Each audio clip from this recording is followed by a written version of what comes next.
Warbirds have been an integral part of EAA's fly-ins since the very beginning.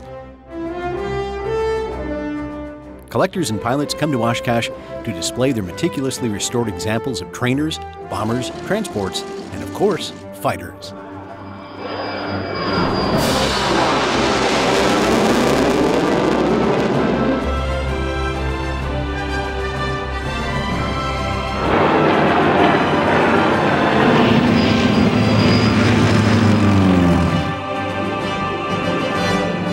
There's not a pilot around who hasn't daydreamed about what it would be like to strap on a fighter and tear through the sky. And there's no better place than Oshkosh to get up close and personal with the frontline fighters of yesterday and today. So get ready to sit back, relax, and turn up the volume.